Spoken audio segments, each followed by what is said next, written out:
তৃণমূল কংগ্রেসের যাঁরা আছেন তারা সকলে সৌগত রায় এখন অবধি আছেন তৃণমূল কংগ্রেসে, মানে মমতাপন্থী তৃণমূল কংগ্রেসে।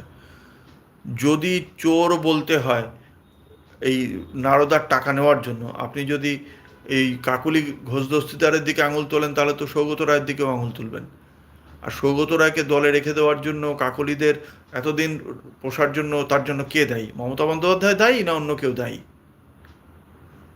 অভিষেক বন্দ্যোপাধ্যায়ের বিরুদ্ধে এতগুলো অভিযোগ, সেই অভিযোগগুলোর প্রেক্ষিতে কোনো পদক্ষেপ হয়েছে?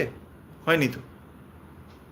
তার দলে আরও এত এত লোকের জন্য যে অভিযোগগুলো মমতা বন্দ্যোপাধ্যায় নিজে করেছিলেন, মমতা বন্দ্যোপাধ্যায় তাদের বিরুদ্ধে কোনো পদক্ষেপ করেছেন? মমতা বন্দ্যোপাধ্যায় বলেছিলেন সিপিএম জমানায় এত এত দুর্নীতি হয়েছে, তার ফাইলটা তিনি 2011 সালের নির্বাচনী প্রচারে বারংবার দেখিয়েছেন। একজন সিপিএম নেতাকে তিনি ধরেছেন, তাহলে বুঝতাম তিনি দুর্নীতি চান না। তৃণমূল কংগ্রেসের সরকার আসার পর আমরা তো ভেবেছিলাম যে সিপিএম আমলে যে দুর্নীতিগুলো হয়েছে, এবার মমতা বন্দ্যোপাধ্যায় সেই সমস্ত সিপিএম নেতাদের ধরবেন। কাউকে তিনি ধরেননি, সবাইকে ছেড়ে দিয়েছেন। হয় ছেড়ে দিয়েছেন, নয় দুর্নীতিটা হয়নি, যে কোনো একটা। তাহলে তো মানে আইন অনুযায়ী তো সেই কথাটাই বলতে হয়।